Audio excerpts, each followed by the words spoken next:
Olivier Abel est philosophe, professeur d'éthique à la faculté de théologie protestante de Montpellier. Il a étudié la philosophie à l'université de Montpellier. De 1975 à 1978, il poursuit ses études à l'université de Paris-Nanterre auprès de Paul Ricoeur et d'Emmanuel Lévinas. En 1978, il soutient un DEA sous leur direction intitulé « La passivité selon Husserl ». En 1983, il soutient sa thèse de doctorat de philosophie sous la direction de Paul Ricoeur sur le statut phénoménologique de la rêverie chez Gaston Bachelard. Sur la rêverie, l'orage va nous réveiller. En janvier 2000, il soutient un mémoire d'habilitation en philosophie intitulé « L'intervalle du temps éthique entre le courage et le pardon ». De 1984 à 2014, il est professeur à la faculté de théologie protestante de Paris, que nous connaissons bien puisque les locaux de notre fédération y sont situés. Et depuis 2014, il est professeur à la faculté de théologie protestante de Montpellier. Son dernier ouvrage, que nous trouverons sur la table de la librairie, intitulé « De l'humiliation », est paru en 2022 aux éditions Les Liens qui libèrent. Donc, Olivier Abel va nous entretenir de la plainte, de ce qui rend la plainte si difficile à écouter, c'est la part d'accusation qu'elle comporte. Comment entendre l'accusation, ne pas la dénier, attester qu'on l'a entendue. Mais comment aussi accompagner la plainte jusqu'au point où elle se délivre de l'accusation et s'accepte elle-même. Voilà. Je laisse la parole à Olivier Abel. Merci beaucoup pour cette présentation. Merci pour l'invitation d'être parmi vous aujourd'hui. Je suis un petit peu... Voilà, je suis un philosophe, vous savez, c'est quelqu'un qui enfonce des portes ouvertes. Je suis sûr qu'il y a beaucoup de choses que vous avez déjà pensé beaucoup plus loin, parce que moi, voilà, c'est d'une certaine manière, le sujet, je le découvre en le préparant. Voilà, j'ai quelques idées, mais voilà, je les rassemble, alors que vous, c'est des choses que vous méditez, que vous travaillez entre vous depuis longtemps. Donc voilà, je pense que ça sera la discussion sera pour moi l'occasion d'apprendre beaucoup de choses. Mon entrée, si vous voulez, c'est par... donc je viens de faire en effet un livre sur l'humiliation l'an dernier, dans lequel j'insiste sur le fait que l'humiliation fait taire. Et que la question, c'est la question du sujet parlant. Nous sommes des sujets parlants, nous sommes des sujets de parole, et donc aussi d'écoute, de silence et d'écoute et de parole. Et voilà, nous sommes pris dans la sphère orale, si je puis dire, qui est celle aussi des affects, celle des passions, celle aussi des humiliations, celle aussi... gérer les passions fondamentales. C'est important parce que peut-être que notre société est une société qui insiste beaucoup sur comment est-ce qu'on va traiter des gens qui ont besoin de manger, qui ont besoin d'être logés, etc. Mais nous sommes d'abord des êtres de parole qui avons besoin de parler. C'est cette condition-là qui me semble fondamentale. On a besoin de se montrer et aussi de se retirer, de se cacher, puis de se remontrer par la parole. Ce qui rend la chose difficile, c'est les difficultés que nous avons parfois à dire des choses et à les dire de manière audible, de manière crédible pour les autres. Il y a quelques semaines, avec des amis, moi j'habite à Nîmes, et avec des amis d'associations d'adolescents sans frontières, de jeunes mineurs isolés, il y avait une jeune fille qui avait été déboutée parce qu'on avait estimé qu'elle n'avait pas l'âge qu'elle disait avoir. Bon, c'est le problème de la vérité que vous devez rencontrer dans les attestations que vous entendez, dans les plaintes que vous entendez. Et cette fille, elle était en larmes, elle disait « Ils ne m'ont pas cru ». Et c'était très touchant, parce que ça dit quelque chose. La parole, elle demande à être crue, elle demande un minimum de crédit, de faire crédit à la parole. Et puis il y a aussi la difficulté à écouter. Je vais y venir parce que je pense que c'est un point très important. Comment écouter de manière hospitalière? Comment autoriser la parole? Comment, par l'écoute, faire place à la parole? Redonner du prix à la parole, et une parole qui souvent elle-même est dans le caniveau, qui se méprise elle-même, qui ne sait plus quelle est sa place, qui n'a pas été entendue, ou qui, voilà. Et donc, le travail que vous faites, hein, j'ai longuement lu les quelques documents qu'on m'a donnés, sur l'écoute, justement, avec cette idée qu'il faut se mettre en retrait, s'effacer, suivre en accompagnant, en essayant de reformuler, mais juste pour clarifier ou pour dire autrement. Voilà, tout ça, c'est des questions que je trouve très importantes. Je dirais que, quand même, en entrée, c'est que c'est parce que nous-mêmes, nos corps sont faits de paroles, que nous pouvons entendre la parole des autres. Ma première partie portera surtout sur... en fait, je vais juste décomposer mon titre, ce que je déconseille toujours à mes étudiants de faire. C'est pas de définir chaque élément, mais qu'est-ce que c'est qu'écouter? Et après, qu'est-ce que c'est que la plainte? Qu'est-ce que c'est qu'entendre? Qu'est-ce que c'est que la plainte? Donc, comment écouter la plainte de manière à la recevoir, à la rendre recevable aussi? Comment l'entendre sans la mettre au format du recevable? Pour l'entendre, il faut que ce soit recevable. Là, je rentre juste de 15 jours à Kinshasa, où j'organisais un grand colloque sur la pensée de Ricoeur, sur la mémoire, l'histoire, l'oubli. Et parmi les documents de mémoire blessés que nous rencontrions, il y avait des témoignages de massacres dans le Congo central. Et il y avait un film où on voyait une jeune femme avec son bébé qui commençait à raconter comment on avait tué son fils, et puis elle commençait à pleurer. Et l'officier en face disait « Mais il ne faut pas pleurer, tu es là pour porter ta plainte, donc parle. L'important, c'est les... » Et donc le pleur était interdit, si je puis dire, de la... Et voilà, on se disait, mais non, mais ça va avec, le pleur fait partie de la chose. Donc voilà, la mise au format. Bon. Comment élargir, par l'écoute, le recevable. Donc, et ma question là, par derrière, c'est on est dans une société sceptique, dans une société de solitude, une société où on a du mal à prendre justement la parole au sérieux, et donc, voilà, qu'est-ce que ça fait? Et puis, alors, deuxième partie, qu'est-ce que c'est comment la plainte, pourquoi est-ce qu'il y a des plaintes qui sont facilement reçues, facilement recevables, et d'autres beaucoup plus mal reçues et plus mal recevables? Donc c'est une question, et voilà, la dernière question, qui est celle que vous venez d'évoquer, c'est comment est-ce qu'il est possible d'écouter la plainte jusqu'au point où elle soit, en quelque sorte, ramenée à elle-même et purifiée de tout ressentiment? Parce que je pense qu'il y a aussi un problème, on a beaucoup travaillé d'ailleurs à Kinshasa, j'avais, si je puis dire, emmené dans mes bagages quelques amis français, mais c'était surtout des Africains. Mais il y avait Cynthia Fleury qui a fait un livre sur le ressentiment, c'était intéressant. Et donc voilà, on travaillait sur tout ça. Alors je commence par l'écoute. Première observation, alors excusez-moi, je fais de la philosophie aussi un peu. On parlait de Husserl. Husserl, c'est la phénoménologie. Alors la phénoménologie, c'est l'idée, bon, je ne vais pas faire trop de philosophie, mais c'est l'idée qu'il y a une strate de pure passivité, de pure réceptivité. Et c'est ça qui a été vraiment interrogé par tous les philosophes du XXe siècle en disant, mais est-ce qu'on peut? Non. Un pur recevoir, un recevoir à l'état pur, c'est pas possible. Dès qu'on reçoit, on interprète ce qu'on reçoit. On fait quelque chose que l'on reçoit. On en fait quelque chose. Et donc, on le reformule, on l'interprète, on voit les choses un peu autrement, etc. C'est ça. Notre condition est une condition interprétative. Et donc, il n'y a pas une pure passivité, un pur recevoir. C'est une question que je vous pose. Hein. Mais voilà, philosophiquement, ça a été un vrai sujet d'enquête philosophique. Une autre enquête philosophique par laquelle on peut rentrer, mais je ne vais pas trop développer ça, mais c'est à travers Kant. Emmanuel Kant, dans sa troisième critique, insiste sur le fait que le jugement esthétique lui-même fait partie de la perception esthétique.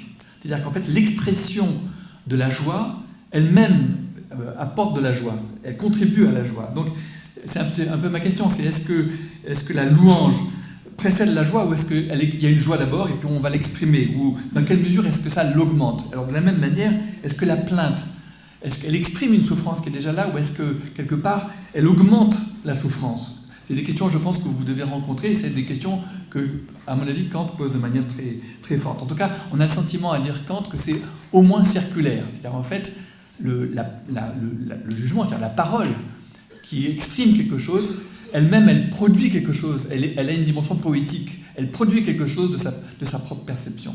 Il n'y a pas qu'une expérience, et après, qui est toute faite, et après, on l'exprime telle qu'elle. Non, c'est un travail interprétatif dans les deux sens.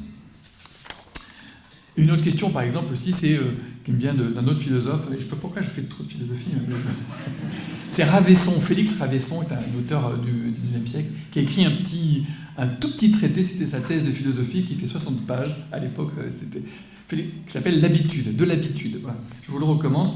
Et alors, il pose des questions, parce qu'il dit, avec l'habitude, avec la répétition, la réceptivité s'affaiblit et l'action augmente. Alors, ma question, c'est la suivante. est-ce que, c'est une question que je vous pose, est-ce que à force d'entendre, est-ce que ça affaiblit votre réceptivité ou est-ce que ça augmente votre réceptivité? Bon, c'est une question comme ça, je vous laisse.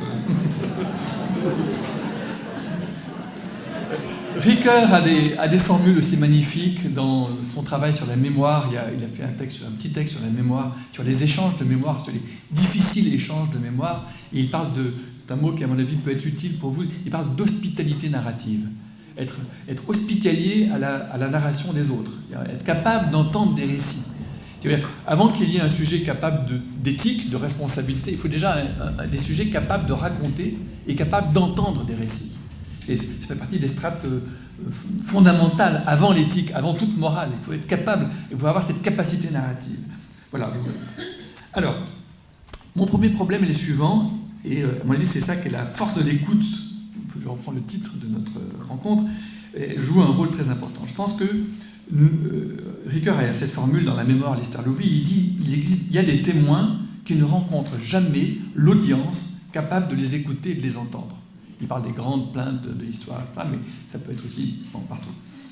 Et il dit, ça se voit très bien dans la crise du témoignage, parce qu'en fait, il y a une époque où on croyait tout, on était très crédule, on croyait n'importe quoi, n'importe quel dogme, n'importe quel credo, le credo, voilà, on était crédule à des credos. Bon. Maintenant, on est d'une certaine manière beaucoup trop incrédule. Tout est soumis au soupçon, on ne croit rien. Et donc, il y a eu une crise d'excès de crédulité, aujourd'hui il y a une crise plutôt d'excès d'incrédulité. Et cet excès d'incrédulité fait que, d'une certaine manière, les paroles, il en faut beaucoup pour les croire, si je peux dire, pour les recevoir, pour les entendre, les témoins. Il faut beaucoup d'émotions, beaucoup d'affect, parce que sinon, voilà. Et j'ai lu toutes ces formules, on ne m'entend pas, je les ennuie, on ne me rappelle jamais, enfin des formules comme ça qui disent ce discrédit de la parole. Et alors, là, j'ai envie de dire, la force de l'écoute, c'est justement ce que fait SOS Amitié, c'est de restaurer cette confiance au langage, cette confiance en la parole, dont Ricoeur disait que le langage, c'est l'institution des institutions. C'est la base de tout. S'il n'y a plus de crédit, de confiance dans la parole, eh bien, tout s'écroule. La société s'écroule. Donc, ce que vous faites, vous êtes 1800, si j'ai bien compris, mais vous tenez, vous n'êtes pas les seuls, bien sûr, mais vous contribuez à restaurer, à redonner du crédit au langage. Un crédit qui est un crédit critique. Parce que la confiance, ça va aussi avec la critique. S'il n'y a pas la confiance, c'est pas la crédulité. Vous voyez, la confiance, c'est une confiance vigilante. Mais voilà, c'est réparti de ce... Et donc, voilà, une parole qui cherche à s'adresser, qui cherche quelqu'un à qui adresser son témoignage, sa plainte, eh bien voilà, elle trouve quelqu'un à qui s'adresser. Alors les conditions, je les réénumère parce qu'elles me semblent philosophiquement très intéressantes et politiquement. Mon sujet, si vous voulez, c'est la philosophie morale et politique. Importante, c'est d'abord cette dimension d'anonymat. L'anonymat, moi je trouve ça très important, très intéressant. Ricoeur avait écrit en 1955 un texte fameux qui s'appelait « Le Socius et le prochain », qui est d'ailleurs un commentaire de la parabole du bon samaritain. Alors c'est intéressant parce que ce que dit Ricoeur, c'est que on lui pose la question à Jésus, qui est mon prochain? Donc c'est-à-dire quelle espèce de vis-à-vis c'est mon prochain? Et Jésus retourne la question en disant, mais qui est-ce qui s'est approché de l'homme tombé à terre? Donc le prochain, c'est moi en tant que je m'approche. Et non pas, il n'y a pas une catégorie sociologique du prochain. Et la formule, on va dire, évangélique qui est derrière, c'est toutes les fois, quand est-ce que nous t'avons vêtu, quand est-ce que nous t'avons nourri, mais toutes les fois que vous l'avez fait à l'un de ces petits, c'est à moi que vous l'avez fait. Et donc, c'est incognito. Il y a un incognito, si vous voulez, du visage de Christ, qui est très important dans l'art roman, si vous voulez. Et donc, il y a quelque chose comme un sens caché, l'incognito. Si vous voulez, la charité n'est plus une charité avec mes pauvres, avec mes clients, etc. C'est une charité qui va passer dans des institutions de solidarité incognito et anonyme. C'est ça la grande invention, si je peux dire, qui a été quand même une grande invention catholique aussi. Vous voyez, ces grandes institutions de la solidarité anonyme. Et donc, ce que Ricoeur appelle la voie longue des institutions. Il y a une dimension d'institution. Vous êtes porteur, à travers cette catégorie d'anonymat, vous êtes porteur d'une institution du langage. Et ça, je crois que c'est très important dans une société où il y a une désinstitution généralisée. Ça passe par les réseaux. Voilà, alors, le téléphone. Moi, je veux m'arrêter un instant au téléphone. Je trouve ça très intéressant, le téléphone. Parce qu'on peut dire que la multiplication, on l'a dit, Christine Lazare vient de le dire, que l'augmentation des moyens de communication, c'est aussi une augmentation des moyens d'éloignement et de solitude, si vous voulez. Bon. Et alors là, le téléphone, d'abord c'est la voix, il n'y a pas le visage, il n'y a pas les expressions, il n'y a pas de retrait par rapport à l'agitation du reste du monde, il n'y a que la voix. J'ai envie de dire, ça aussi, ça fait partie de l'idée d'institution. L'institution, c'est ce qui... Vous voyez, les étudiants qui sont ici dans le centre de théâtre, ils sont, pour un certain temps, ils sont protégés du monde. Ils sont là, dans un monde rétréci. Bon, on entend quand même un peu l'extérieur, mais pas trop. Il y a un minimum de rétrécissement du champ pour être attentif à quelque chose. Vous voyez, c'est ça, c'est valable pour l'école. Je dirais même que c'est valable pour la prison, c'est valable pour les hôpitaux. Il y a une protection, il y a une clôture qui permet du coup, par ce rétrécissement, une réorganisation de mes capacités, alors de mes aptitudes, de ma santé, de mes capacités de vivre avec d'autres, de mes capacités cognitives quand j'apprends comme étudiant, etc. Bon, voilà, c'est ça que font les institutions. Et donc, je dirais, le téléphone, c'est magnifique parce que je trouve que c'est vraiment tout à fait intéressant parce qu'il y a cette concentration empathique. On sait que c'est un média chaud, la voix, et par rapport à l'image. L'image, ça met tout de suite c'est bien qu'il n'y ait pas d'image. C'est important qu'il n'y ait pas d'image. Si vous voulez, quand on veut parler avec quelqu'un, le téléphone, c'est bien, en fait. Ou éventuellement être en voiture. Je ne veux pas faire l'éloge de la voiture. Mais quand on est en voiture, en train de regarder devant, on parle parce qu'on n'est pas en vis-à-vis. On est ensemble, on regarde vers autre chose. Vous voyez, c'est des conditions pragmatiques pour la conversation. En même temps, ce qui se passe à travers cette rencontre anonyme et chaude, anonyme et chaude, c'est qu'il y a du très singulier qui passe. On est en même temps dans du très proche, il y a des éléments de grande proximité et en même temps anonyme, si vous voulez. En même temps, il y a de la distance. Je pense que là aussi, c'est des conditions extrêmement favorables à quelque chose d'important qui se passe ici, qui se passe maintenant, qui est à la fois dans laquelle en même temps on accède à une subjectivité très, très singulière, très intime, comme dans les grands poèmes. Les grands poèmes, on peut dire, il y a une grande intimité subjective avec le poète, et en même temps, le poème, n'importe qui peut le lire, il peut être relu dans d'autres contextes. Vous voyez, c'est pas comme une narration. Si je fais une biographie, c'est lié à une personne. Le poème, c'est pas lié à une personne. On oublie qui est la personne. Et pourtant, ça peut être hyper intime, si vous voulez, comme perception. Voilà. Alors maintenant, peut-être on rentre dans les choses plus fortes encore. Il n'y a pas de conseils. On ne donne pas des conseils. Vous voyez, c'est des choses que j'ai découvertes là, il y a 2-3 jours en lisant les ouvrages qu'on m'a donnés. Ça m'a fait penser au livre de Job. Alors, Christine a lu le texte biblique, moi aussi. Parce que Job, je ne sais pas si vous connaissez l'histoire, ce pauvre type, il avait des enfants, une femme, il était heureux, etc. Et puis, il est livré au malheur, et malheur sur malheur, voilà. Et il a des amis, et ses amis viennent lui donner des conseils. Et il est révolté par les conseils des amis, parce qu'au lieu de se soumettre aux conseils et aux justifications que donneraient les amis, etc., il va dire, c'était Job 27, tant que je respirerai, tant que le souffle de Dieu sera dans mes narines, mes lèvres ne diront pas l'injustice, ma langue ne murmurera rien de faux, jamais je ne vous donnerai raison. Jusqu'à ce que j'expire, je ne renoncerai pas à mon intégrité, je tiens à ma justice, je ne faiblirai pas mon cœur ne me reproche aucun de mes jours, je ne me reproche rien, je n'ai pas de conseil à recevoir. Vous voyez, bon, ce côté côté révolté qui est le propre de Job. Je vais y revenir parce que ça fait partie de ma deuxième partie sur le fait qu'il y a de la révolte, il y a de l'accusation, il y a de la contestation très fortement. Il y a aussi l'idée que dans ces entretiens, il n'y a pas de jugement.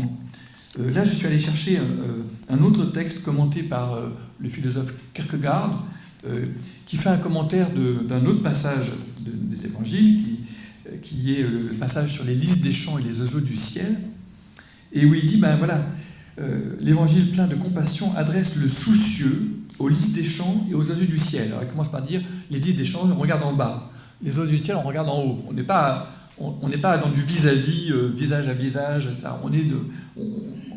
Près de ces maîtres peu coûteux, qu'on ne paie ni en argent ni en humiliation, nulle méprise n'est possible, car ils se taisent, par sollicitude envers l'affligé. Tout malentendu résulte de la parole, en ce sens que dans la conversation surtout, elle implique une comparaison.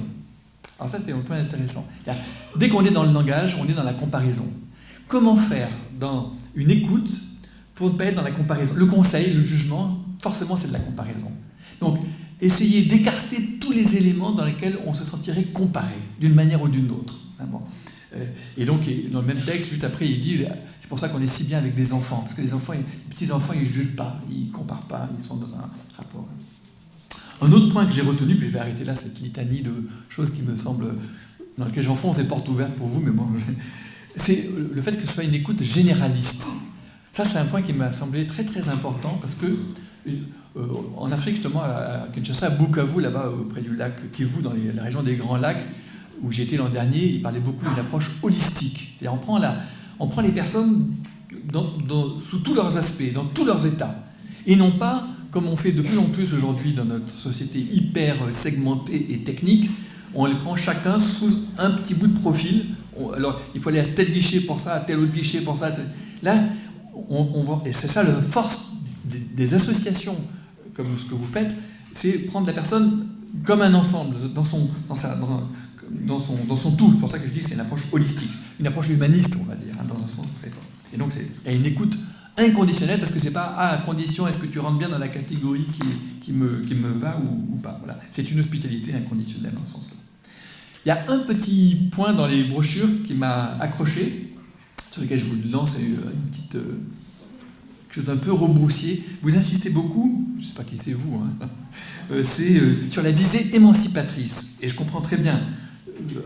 Autoriser chacun à trouver le chemin de sa propre pensée, c'est toutes les lumières. Trouver une distanciation par rapport à son malheur, à sa plainte. Bref, arriver au point où l'autre va raccrocher. J'ai bien aimé le mot raccrocher. On raccroche, donc il n'a plus besoin de mon écoute, il raccroche. Ok, donc, mais ça va avec toute une conception, j'ai envie de dire, dans laquelle le sommet de la vie bonne, c'est l'autonomie parfaite. Le sujet parfaitement autonome, parfaitement capable, responsable, qui se suffit à lui-même, etc. Et il me semble que, si vous voulez, c'est une des choses que j'aborde dans ce livre sur l'humiliation.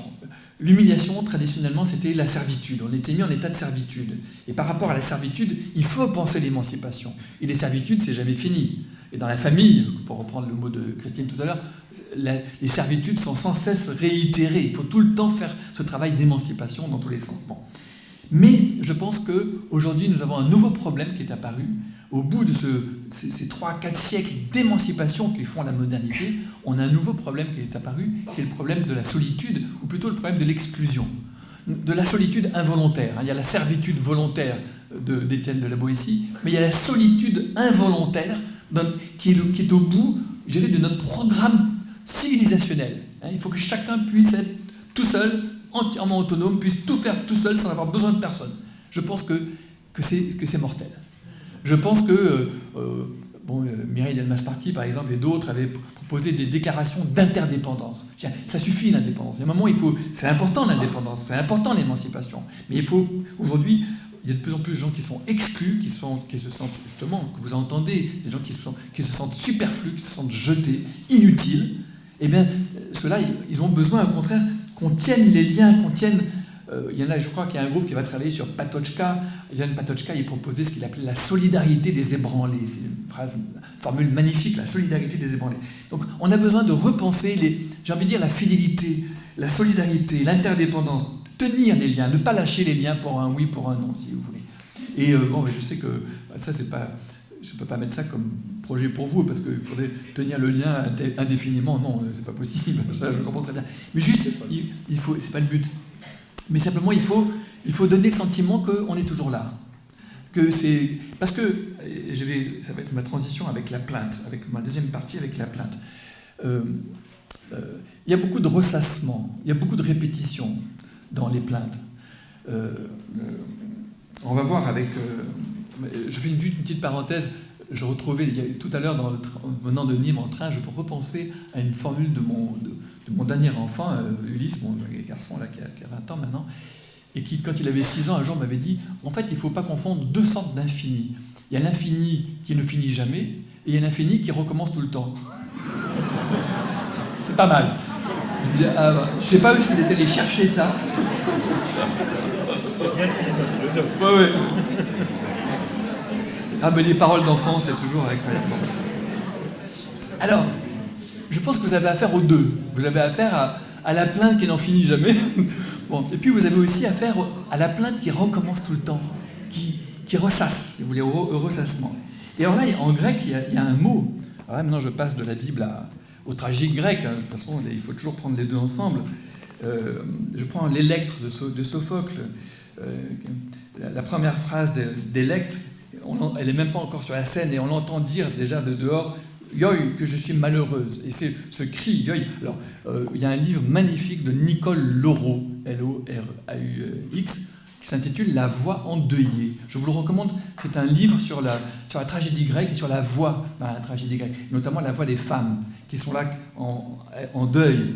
C'est la voix en deuil, qui sont en deuil au bord de la cité et qui disent la plainte, Les hommes font la guerre, les hommes font les grandeurs politiques. Oui, mais la plainte, on peut dire métapolitique, qui est le cœur de la voix tragique, Antigone, Électre, ça, que je suis malheureuse. Alors, il y a le cœur qui lui dit, vous allez voir, ça se passe, c'est écrit il y a 2500 ans.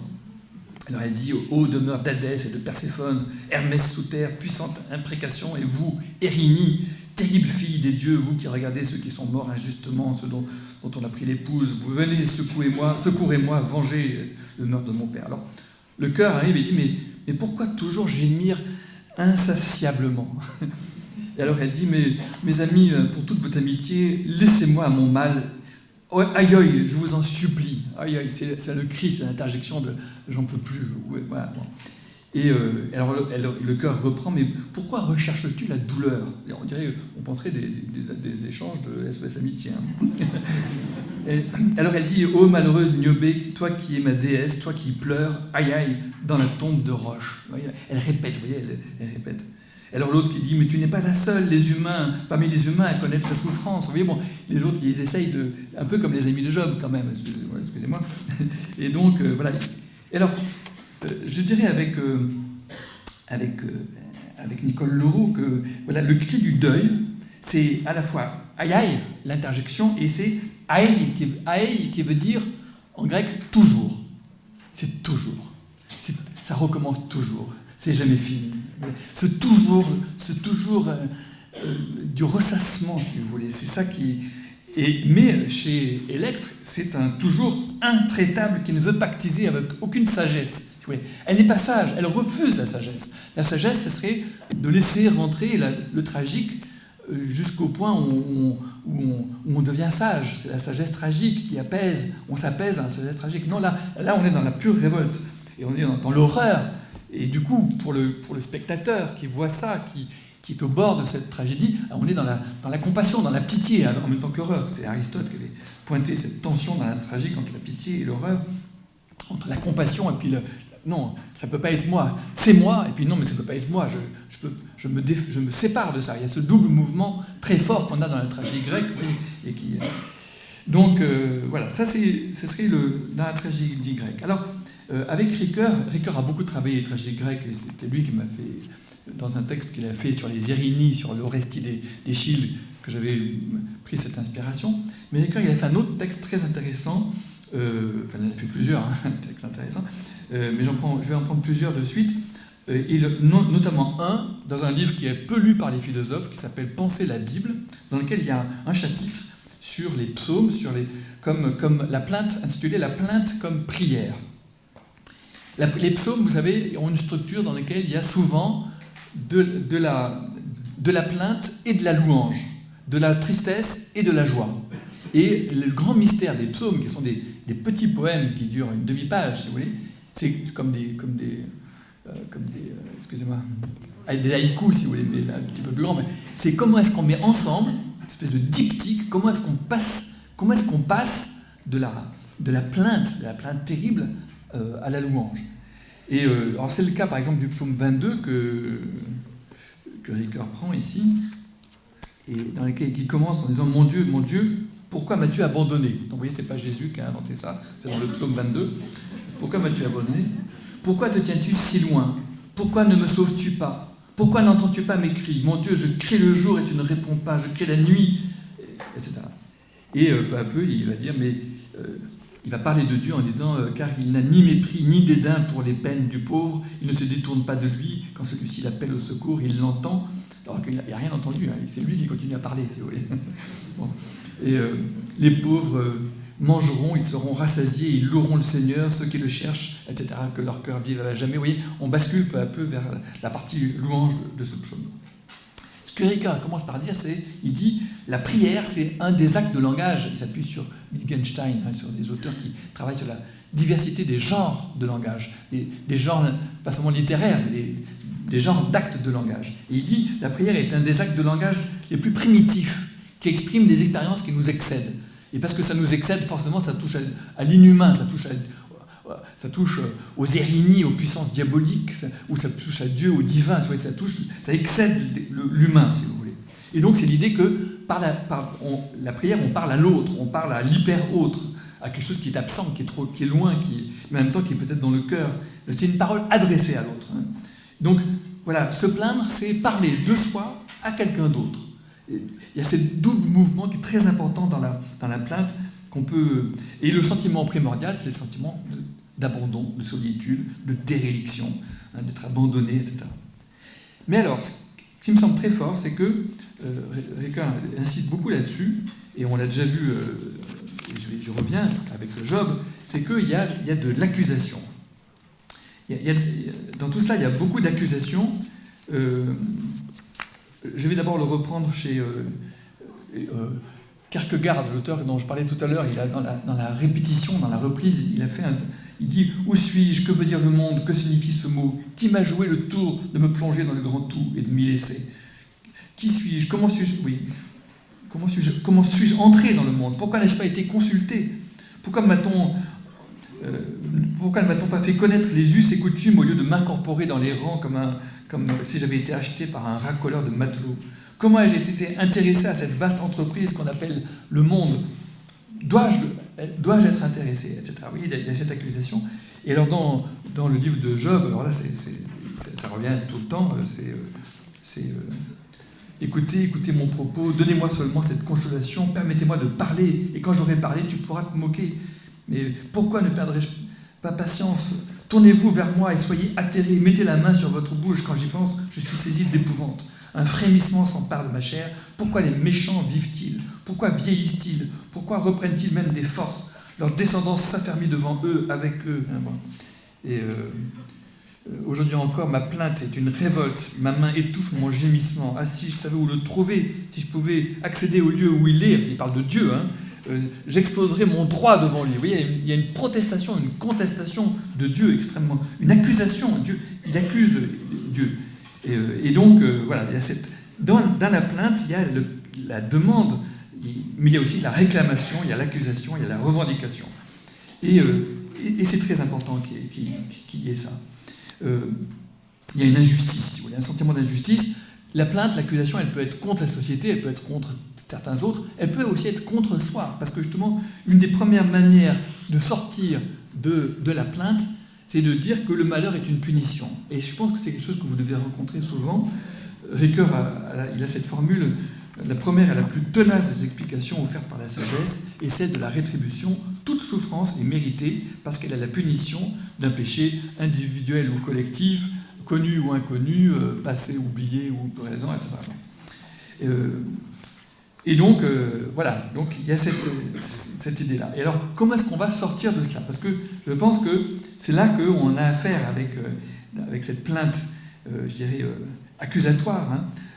On a affaire à quelque chose qui est de l'ordre du difficile à supporter pour nous qui écoutons la plainte, pour vous qui écoutez la plainte, mais aussi, je dirais, pour le sujet lui-même. Parce que l'accusation, c'est aussi un venin qui ronge de l'intérieur, dans le ressassement, dans le ressentiment, qui est un poison. Nietzsche a fait des grandes pages sur le ressentiment. Et donc, comment est-ce qu'on va sortir de ça? Et c'est là que je pense que la force de l'écoute, c'est justement ce travail de conversion de la plainte, au moins jusqu'à ce que la plainte, Ricoeur, il a cette formule, dire « Je ne sais pas pourquoi les choses arrivent ainsi, il y a du hasard dans le monde, du hasard malheureux. Voilà, il y a du malheur. C'est la faute à personne. C'est pas une punition, il ne faut pas que je m'accuse, il faut que je cesse d'accuser, il faut que je sorte de l'accusation, il faut que pour sortir du malheur, il faut déjà que je que j'accepte son absurdité. La vraie souffrance, une irréductible souffrance mise à nu une fois purgée de toute accusation. Donc, je dirais, et je vais terminer bientôt, sous la plainte, le travail de l'écoute est double. D'une part, il faut entendre l'accusation, ne pas la dénier, ne pas la relativiser, se déplacer pour la recevoir, montrer qu'on a reçu, qu'on a entendu, attester qu'on a entendu, qu'on en est témoin, justement, pour que l'autre puisse devenir à son tour témoin. Il faut accepter d'en être témoin et dire qu'on peut... Mais ensuite, c'est très important de travailler à délivrer la plainte de son venin d'accusation et faire de l'écoute ce travail de conversion de l'accusation en pure plainte, au point où cette pure plainte puisse se sentir entendue et puisse s'accepter elle-même.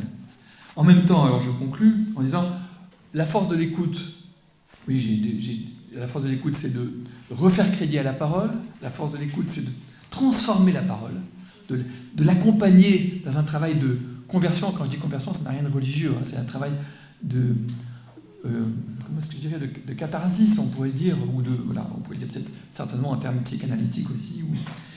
Mais il y a un risque, si vous voulez, c'est de croire, avec le mot force, si vous voulez, force de l'écoute, de croire que c'est une parole puissante, ou que la parole est puissante, ou que l'écoute peut être puissante. Je pense, j'ai bien lu à plusieurs reprises dans ce que j'ai lu de vos activités, cette notion d'accepter l'impuissance. Je crois que c'est un point très important. Je reviens à Kant. Kant, il dit, voilà, on ne peut pas forcer quelqu'un à être joyeux, par exemple. L'obligation de jouir est une absurdité. C'est forcément libre. Un sentiment esthétique, c'est libre. Ce que je peux faire, c'est je peux lui faire mal, mais je ne peux pas le forcer à partager ma plainte. Je ne peux pas le forcer à partager ma joie. Voilà, donc je ne peux qu'augmenter le mal, si je voyais, mais sinon il faut accepter que... Voilà. Donc, accepter que nous on est d'un côté, qu'on ne peut pas passer si facilement que ça de l'autre côté. Il n'y a pas de point de vue de surplomb. Je dis ça parce que j'avais noté, je ne l'ai pas dit, mais je l'avais dit tout à l'heure, dans la conversation qu'on avait avec Christine Nazerge, je me dis, parce que ça ressemble beaucoup, la confession auriculaire. Écoutez ce qui se passe, donc le confessionnal. Il y a une plainte qui est formulée, c'est d'abord une confession des péchés, c'est pas une confession de la plainte, vous me direz c'est pas pareil. Enfin, c'est aussi l'occasion sans doute de formuler des plaintes. Mais ce qui me semble le propre, ce qui me semble le cœur du problème que désignait Christine Nazerge tout à l'heure, j'y réfléchis de plus en plus, je me dis, parce que j'ai beaucoup travaillé sur le pardon, c'est de croire que quelqu'un peut pardonner à notre place, que Dieu peut pardonner à notre place, que le prêtre peut pardonner à notre place, parce que du coup, une institution qui a le monopole du pardon, du coup, elle peut s'auto-absoudre au fur et à mesure, si je peux dire. Il y a un problème théologique autour de la grâce et du pardon, si vous voulez. Or, je signale que c'était Hannah Arendt qui avait observé ça, c'est que Jésus, il dit pas du tout ça, il dit « Vous avez tous le pouvoir de pardonner et de promettre, de lier et de délier. » Ça veut dire, c'est parce que vous allez délier, vous allez pardonner, que Dieu pourra pardonner. Dieu ne peut pas pardonner si vous ne pardonnez pas. C'est le contraire de ce que l'on dit théologiquement, où c'est parce que je suis pardonné, je peux pardonner. Pas du tout.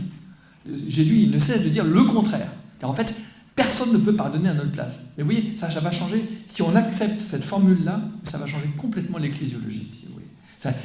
Ça change complètement le concept du pardon, si vous voulez. Le pardon n'est plus quelque chose de vertical, qui tombe d'en haut, si je peux dire. Donc voilà, personne ne peut pardonner à la place. Donc, il n'y a pas de point de vue de surplomb, il n'y a pas de point de vue vertical. On est forcément d'un côté ou de l'autre, et donc il y a une solitude, Lévinas aurait dit, insubstituable du souffrir. Il y a une singularité. Je pense, pour terminer, à deux choses. Je pense à la magnifique tragicomédie de Shakespeare qui s'appelle La Tempête. La Tempête, je ne sais pas si vous avez lu, si vous avez en tête, il y a Prospero, le magicien, qui amène tout le monde dans cette île et qui fait des choses absolument magnifiques. Bon. Et à la fin, comment est-ce que ça va se résoudre? Et bien soudain, Prospero, à la fin, il dit « Mais à présent, tous mes sortilèges sont détruits et je n'ai plus pour force que la mienne propre, combien faible. » Car, pour résoudre, pour que tout le monde puisse pardonner à tout le monde à la fin de cette tempête, qui était un énorme drame familial, eh bien, il faut renoncer à la parole magique. Le pardon lui-même n'est pas une parole magique, c'est une parole faible. Et la confession n'est pas une parole magique, c'est une parole faible. Et les paroles en général, les paroles humaines, il faut que le magicien renonce à ses pouvoirs de magicien, si vous voulez. Et ça, je trouve ça très fort. Et alors, il y a un philosophe anglais qui s'appelle Austin, qui a écrit un livre qui s'intitule « Quand dire, c'est faire », qui justement montre que justement, il y a des paroles qui font ce qu'elles disent. « Je promets que », par exemple. Ou bien « je pardonne », justement. Ou bien il y a des paroles qui sont des actes, si vous voulez. Mais, qui sont des liens. Hein. Il dit « Our words are our bonds ». Nos mots sont nos liens. Mais ça veut dire aussi nos liens, nos engagements ne sont que des mots. Donc on peut très bien le prendre dans les deux sens, si vous voulez. Il y a un temps pour dire c'est des mots, ça engage, la parole est importante, elle est crédible, il faut la croire, elle est solide. Et puis il y a des moments où il dit non mais attendez, ça c'était qu'une parole. Il faut se délier d'une parole. Si vous voulez, je sais pas moi, dans l'Exode par exemple, il y a des scènes terribles dans lesquelles Dieu dit je vais tous les écrabouiller, je vais tous les tuer. Et il y a Moïse qui arrive à l'apaiser. Donc même la parole de Dieu, elle n'est pas irrévocable. Moïse arrive à délier Dieu de sa menace terrible. On trouve ça aussi dans le récit d'Échille, exactement la même chose. Hein. Les Érénies, ils vont devenir les Euménides, les bienveillantes. Par quel travail de conversion? C'est le même processus, il y a ce travail de conversion. Et donc, ce que j'aime beaucoup chez Austin, c'est ce double mouvement. Nos mots sont des liens, sont des engagements, mais nos engagements, nos liens ne sont que des mots, ça veut dire, quelque part, dire n'est pas faire. C'est important. Ce n'est que dire, ce n'est que de la parole. Donc, je pense que c'est très important de faire sentir dans le curseur de la conversation et de l'écoute qu'il y a des paroles importantes et des paroles pas importantes. Tu as dit ça, mais tu peux être délié de ce que tu as dit. C'est pas seulement que tu es lié définitivement par ce que tu as dit, tu peux aussi être délié par ce que tu as dit. Et je pense que l'écoute refait avec des mots, des liens, mais voilà. Il autorise le sujet parlant à se montrer, mais il autorise aussi le sujet parlant à se montrer, donc à monter en importance de la parole, mais il autorise aussi à diminuer, à se refaire petit pour recommencer autrement. J'arrête là-dessus, j'ai déjà parlé trop.